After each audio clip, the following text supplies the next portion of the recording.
So I get to experience a lot of different new ways to present information and hear from different folks out there. And I get to also participate in hearing how my son's second grade class interacts with each other. So one of their favorite things to do to get everybody interacting, even in this virtual classroom environment, is they do a quick round of this or that. So we're going to try that real quick to get everybody involved a little bit here, since we're all sitting out there watching, trying to do a couple other things. So real quick, so if we are at MAPS today, having lunch, would you pick the soup or the sandwich? So go ahead and type that into the question and answer box. Soup or sandwich can be your favorite one. Just type in soup or sandwich. See, all right, we're getting some people playing along. Great, love it. Lots of sandwiches out there, a couple soups. All right, here we go. We're up to 10. All right, don't be shy. No one else can see your questions. I'm not going to read them all live. All right, great.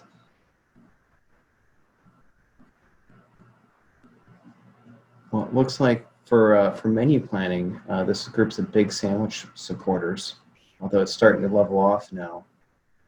Yeah, I'd say, Mark, you can count on more people liking sandwiches over soup so far with this group. All right, so one more quick this or that. Thank you for all playing along. Since we have interesting sports this time of year and in this environment, are we baseball folks or football? We're talking North American football, not soccer football. All right, this one's a little bit more challenging. It was fast in the responses. All right, a lot of football. I mean, the season just started. 2 games in. My Cleveland Browns are 1-1.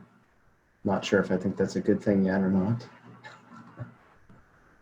Baseball. Okay, some really strong opinions about baseball and football. Thank you. All right. Thanks, everyone, for jumping on and answering those this or that questions and getting a little bit involved in the presentation. So we're here to talk about solutions today. So there we have a nice picture where a solution came together for us at Regal. We're just about approaching our new Regal USA HQ being completed later this year, just a couple months away now. And here's a picture of that back in June from one of our LiDAR sensor aerial flyovers that we did to keep tabs on the process.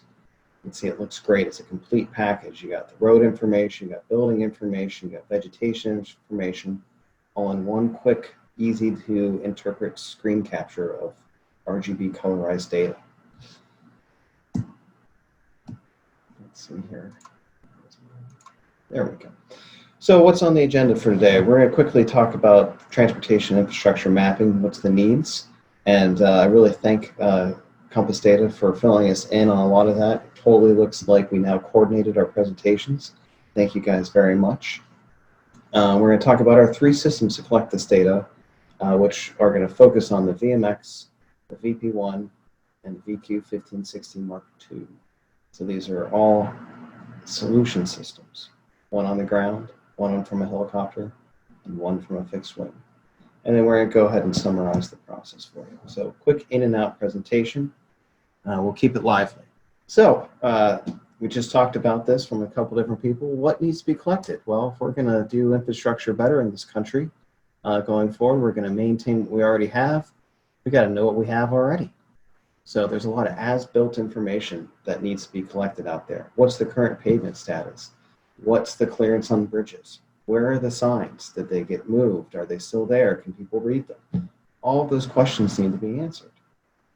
So let's take a look about some of the ways we can consider doing that. So during my presentation, I'm going to try to highlight each of these specifics about our instruments. How does this instrument, ask yourself, provide specific application needs to me? What about it speaks to transportation? Or what about it is answering the need for a GIS collect? And when you're thinking about that, think about how your productivity can work with that instrument. How's it going to affect how you work with the tools that it provides and the data? Then we want to think about the synergy, not just with what instruments you presently have, but the systems that you imagine having in 2 or 3 years from now. How does all that involve? How are those connected? How are the infrastructure to go out and collect the data? How does that all interrelate? So what's the synergy? And then I like to call this the buy and go approach, or it's ready-made system for use on day 1 or 2 after delivery. How does that work for your business model? So here's our quick solution summary. BMX2HA on the truck there with a lot of different cameras. The VP1 pod, and of course the 1560 ready to go. So where I start at the ground. So one of the great things about the BMX2HA is it mounts on many vehicles, and when it mounts on many vehicles, there's only a few things you need to do to make it go. And the first and most obvious one is you need to mount it. The second is you need to provide it a power source, but that's easy because all cars have batteries in them and alternators. So it's a quick cable connect. And the third thing you need to do is you need to make a quick measurement and assessment of the DMI, right? So that's the wheel sensor measurements system, where you measure the circumference, so at least you get the right ballpark to start with. You can refine the actual offset from the ground to the GNSS point after the fact. So then that brings us to calibration. Everyone that goes out and does mobile data, well, it's got to be calibrated, or with like everything, it needs to be calibrated. Well, with the VMX infrastructure and the way it's been integrated, calibrations aren't necessary. It's already calibrated. In fact, I proved it more than enough to myself, but my most recent example of this is I shipped it to New Zealand. I flew there afterwards, used the system. It worked. It collected beautiful data. The customer was really happy with it. A month later, it comes back to the United States, hand it off to another customer. They use it. Works great. No calibration, just shipping. And then you need to have a consistent workflow. So that way, if you're going out and collecting data, whether it be on the rail, in a tunnel, in a subway system, or just along the highway, it works the same way from the start to the finish. That's critical, because if every job has to be a unique puzzle to figure out, there's going to be a lot of puzzle pieces to move around constantly. Then, in case I haven't mentioned this yet, but the VMX is 10 plus years old now. Well, just over 10 years old. So we made our first delivery back in July of 2010 to a fellow MAPS member in RAY engineers. They've been using it ever since. So not only does it work for the long term. That's an important factor in mobile mapping systems and success. And then mobile mapping gives you many different feature extraction possibilities. So with the advent of more density from airborne systems, you get even more density from the ground. And this screenshot here of data at an intersection perfectly illustrates how much more information is available. You get the asphalt cracking lines where people drizzled patchwork on to improve it. You get where the lines are faded out. And that's just from a screenshot. We're not even taking cross sections and doing our feature extraction work in 3D. So what complements that well is cameras. So we have camera solutions for many different options. And that's a really key factor when looking at, excuse me, I want to pause there for a second. Well, we look at GIS collections, where you're looking for sign information, where you want to see further in front of you so you can capture signs with less photographs. That's where our 12 megapixel cameras with 16 millimeter lenses comes in. Then we have some sidewards facing camera possibilities, or it can even be the same camera, can be moved to the side, and you can capture information on building facades, or really good information that this building happens to be called the flexure electric surface. And then on top of that, we offer the ability to integrate a spherical camera. And this offers a really great deliverable in a panoramic image, because everyone can see a quick panoramic fly-through and know exactly what's collected.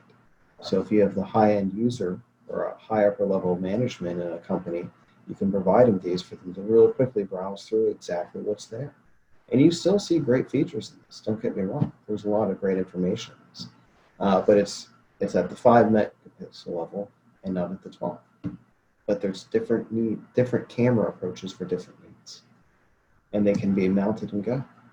And then when we're talking cameras, we have these really high frame rate cameras now available for downward facing mount, for pavement analysis. We're able to get down and determine cracking depths from the pixel information. This now is all in one package. So you can do your high resolution surveys on highways, get on and off ramps, and then jump over and do pavement analysis on county roads, all in the same system. Synergy, productivity, flexibility. So some quick examples of some unique projects that I worked on and have undertaken in my 10 years of experience at Regal USA. This Chesapeake Bay Bridge tunnel project, where they were going out for a bid assignment to start soliciting bids for the expansion of this bridge tunnel system. And that was built back in the 60s, as you can see from the survey indication there. So we were able to collect both from a boat and a vehicle. And this picture is really awesome because you can actually, I was able to model it correctly and crop the data correctly. We can see the tunnel, which is underwater, with the jetty rocks that define where that structure is on top of it. And then you have the bridge pier in the background. So a lot of cool information put together. And what do you do with all this? So, I mean, other than make great screenshots, right? That's the number one thing you do with mobile data. Well, you can pull out a full model, right? And obviously this was also combined with some bathymetric or hydrographic survey work from a multi-beam sonar where they were able to model the seafloor as well. And you got some very detailed extracted information of the piers because everything lined up, all the same software, all the same coordinate system. So then if we talk about other uses in transportation, we have a lot of rail lines. A lot of transportation and goods travel through rails. So we gotta make sure we're servicing that industry too. Not just commuter rail expansions that we've seen in the past couple of years, but also the freight world is very active out there. So here's some nice integrated imagery from another MAPS member, ESP and Regal user. You can see they've got the catenary wires they're pulling out there, the photo overlay, all ready to get to work in 3D extraction software. And here's a nice image from another MAPS member and Regal user, Tulloch. You can see here they've pulled out all the center lines along the rail. They've pulled out some catenary wires, some boundary lines, some clearance, some railings, a whole plethora of things that can be extracted from a quick collect along the rails, all at speed of the vehicle. So they were probably in a high-roll vehicle, so this was relatively low speed by comparison.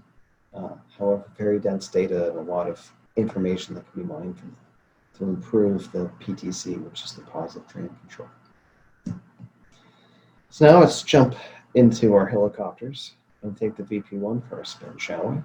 So the VP1 is a unique product. It's ready to go. It mounts to existing helicopters and on their mounting arm. It provides a very unique scan pattern. Whether you're looking at a LR version of it, which is the full 360-degree field of view scanner, or you're looking at our 240, which is a 75-degree field of view scanner. And this particular screen capture was with the LR. You can see that it captured the sides of a bridge from a helicopter collect, which normally wouldn't be possible. So it offers some unique advantage points in that scan pattern. So it also is a complete integrated solution. So the IMU is tightly coupled to the sensor and to the camera platform. So you can add on many different camera possibilities, whether it's 3 DLSR cameras and the Sony Alpha cameras in the LR system, or a more higher res camera in the phase 1 150 megapixel cameras. All sorts of different options exist with this. Let's take a look at some integrations. So this comes from one of our clients that are coming up to provide the photo for us. You can see that the main process with this is they added the GNS antenna above the rotors on the tail, and then they just attached the VP1 pod. So there's 2 things to attach. Yes, running a cable from the top of a rotor down to a pod on the front end of a helicopter isn't the easiest thing to do, but it does provide the cleanest data, especially from a GNSS processing level. So let's take a little closer look at this mount. So this is indeed with a dovetail mount from Meeker Aviation. As you can see, there's a close-up picture of that. And there's a model of the close-up of the mounting structure on the helicopter. You can see it's a quick disconnect, and you got about 3 cables that run. A data cable, a power cable, and the GNSS signal cable from the antenna. Pretty quick cable connections, and they also disconnect very quickly to allow you to remove it and move it to the next aircraft. Yes, admittedly, the GNSS antenna is not a very quick disconnect, but many of these helicopters that are available on the marketplace that work in this industry space have those ready mounted, or can easily do so for them. And I guess the key thing to note is it's already FAA approved, right? Almost glossed over that. FAA approved, right? We can't go out and fly and risk an FAA issue if we're following. We're making sure we're risk adverse, right? So, quick project specifications. You're talking about plus 20 points per square meter very easily, so you get very high point density. You have a wider field of view, so you're capturing things from different angles. So you're not just getting the forest from the treetops, you're also getting it at a side angle look as well, with that wider field of view when you do multiple passes that are overlapping. Right? And there's an example of some of the high resolution imagery that is also available with the system. All right, so now we're getting into gear here. We're getting into the 1560 level of sensor. So this is our wide area mapping, corridor mapping, dual laser channel system, right? It's the flagship, so to say. So quick note to point out, it's GSM not ready. So your GSM 3000, 4000 from SOMAG there, you can mount this right in there with a quick adapter ring, connect up the cables, lickety split, you're ready to go. All right, so it fits in that same, that very common format. Provides not only dual laser scanners, but also dual cameras. So you can have an IR channel and an RGB camera all integrated together there.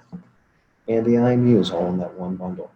So it's a very, very compact system, easy to transport between multiple aircraft for multiple mission profiles. So in this imagery here, you see a quick snapshot of some transportation infrastructure passed at a 2 megahertz resolution from the BQ 1560 Mark II. So that's 2 lasers at 2 megahertz each on the ground. It's a very high density, and the colorization almost looks like it's a 4-band imagery as well. That's more coincidental, as that's just the color profile of false color reflectance I provided to it. So let's talk a little bit more about the unique scan pattern. We call it the crossfire. So what is that? Well, it's the 2-channel optical design. It's a single rotating mirror, sort of. It gives this bounce off pattern, right? So it's interlevel design. And as you can see, when you first start a line, because of the forward-backwards looking of the system, you have some single scan lines for a little bit as the back laser catches up to the front.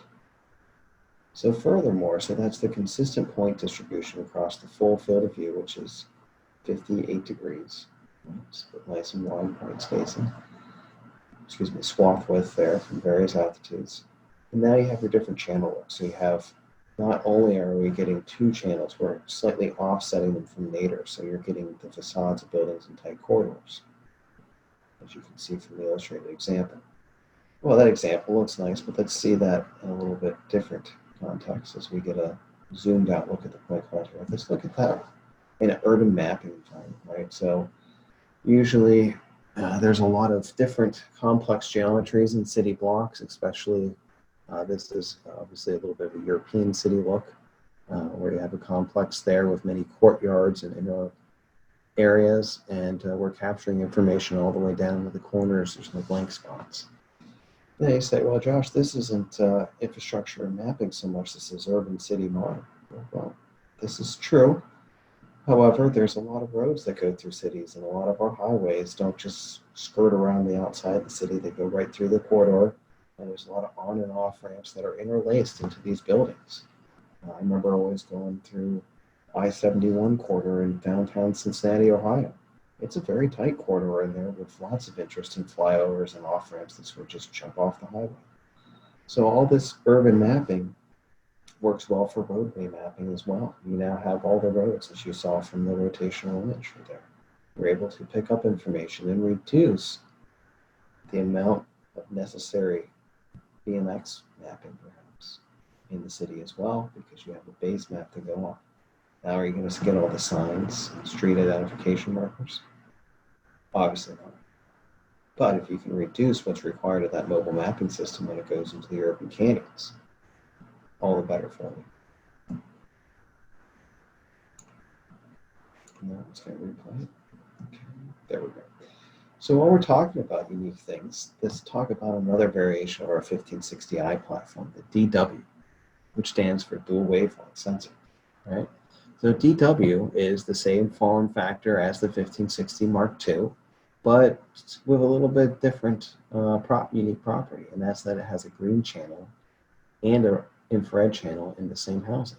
So now you have a 4-band camera possibility plus 2 different laser wavelengths.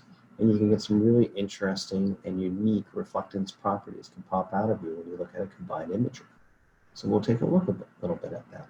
Now I should note, this is not a bathymetric sensor even with a green laser.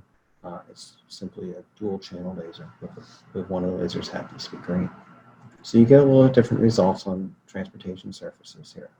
So the first thing to point out is the road was newly paved, so it's going to be naturally more black than normal. Due to that, you can see in the trees there, the vegetation looks particularly dark, so it kind of presents a more stronger offset to the other parts of the natural environment compared to standard infrared channel LiDAR. And we look at that similar area with the IR channel, slightly different view angle to provide an additional challenge to your viewing today. You can see the dark road is still there, but definitely the trees and the vegetation are a lighter color, so you can see that would have been a key indication of a difference. All right, so we talked about our integration solutions, right? So what we mean by that. So we're talking the INS GPS module and the laser channels are integrated into one housing, one responsible party to talk to, one point of contact for support, maintenance, service, all those good things. That's an integrated solution because it goes out and scans on a separate vehicle. Now you can also consider the whole vehicle part of the solution, and that's certainly something that many people are doing now. They have dedicated LiDAR vehicles for mobile LiDAR, dedicated airplanes for aerial collection. But every now and then, due to service needs or a long ferry flight, you would be able to move that to a different platform, right? So that talks a little bit about the flexibility, right? But let's talk about the combination, right? So this is combined imagery and LiDAR, or LiDAR with imagery, right? It's not 2 separate functions. They're integrated tightly together. So whether you have a 150 megapixel phase 1 camera that you're using on the 1560 mount or on the VP1 mount, it's integrated with it. So your photo centers are going to align nicely with the LiDAR point cloud data so you can achieve this beautifully colorized point cloud example I showed to the right. Flexibility in deployment, okay? That's the concept of being able to move it from one area to the other and maybe not have it be in the same vehicle on the next collect, right? And it's the ability that between different solutions, you're able to mix and match them, right? And they all have unique scan patterns, whether it's a greater than 60-degree field of view from an aerial platform, or whether it's the dual cross-channel. So they provide different looks than the average bearer, so to say. So in summary, we've got a lot of miles to survey. Whether you do it from a boat or on a vehicle, there's a lot of infrastructure that's going to need to be mapped. And our high-density map needs are only going up. The autonomous vehicles are here to stay.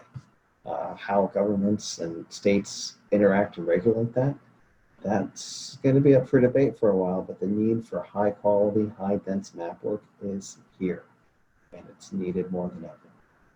Then we need consistent workflows, so that way we're able to get consistent point clouds, whether we're collecting data on the ground or in the air. And then we need good reliability. So when we move those sensors from place to place, we have the trust and confidence that it's going to work the same way it did the last time we turned it. And we need proven sensors that not just have the same company name on them, but have the same form factor. So whether we're looking at a DW variant over a Mark II variant, the concepts and the platform have been well tested and tried, even if the sensor's new to us. And then single software operation, right? Everything operates through one package. So from a post-processing standpoint, we're talking about right process. And from an acquisition standpoint with these integrated systems, everything's connected with our RIEQ interface. So it's one software, all the data is available to the operator to see, whether he wants to see the ladybug imagery, the trajectory path, the laser data, it's all right there in an integrated platform. So it's very simple and easy to use. And it's not jumping back and forth between 10 windows. So what's next for Regal, right? Well, we all know Energy is coming up. So that's going to be October 13th through 15th. And we invite you to please join us there. We have an energeo@regal.com email address. You can get some free vouchers to attend and visit us at our virtual booth there, as it's 100% virtual. So we will see you there. And then following that week, on the 22nd, my colleague Michael Sitar and Peter Riegl will do a presentation that sort of debriefs the Energeo announcements and products and let you figure out what might be on the horizon for you and the airborne LiDAR market in 2021. So for more information about that, make sure to send us an email at info@regalusa.com and check our website and LinkedIn posts and other sources of information that we have available for you. So with that, I think I'm pretty close to being on schedule, so I'll take some questions now. Thank you, Joshua. You ended that just what I was thinking. I don't know if you can tell us anything, but what is on the horizon for 2021 for Regal? What kind of new things are you coming out with? Can you tell us anything? Can you give us a hint? Well, I think we're going to continue along our pattern of creating complementary systems to existing platforms that increase the line. That's all I can tell you, unfortunately, at this time. We're really too close to Energeo to sort of break the mold and give away updates too soon. Got it. Got it. I don't see any other questions. Answer them all. Joshua, I appreciate it. Thank you for presenting today. Always good to hear from Regal. Appreciate your support. Thank you very much. Have a great one. Thanks, Thank you. everyone.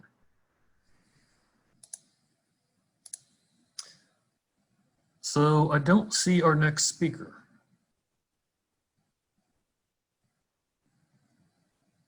Ann, do you know if we've heard from him? Have we heard from Dell? We have been trying to reach him and he's not answering, so I do not know what has happened. I wonder if can we just go to the final presentation? Would that work? We should go to the final presentation. The next presentation is going to be done by Point Terra. Randy Rhodes says he is always ready to go. Good afternoon, Randy. Good to see you. Hey, Mark, great to see you. All right, it's all yours. All right. Thank you.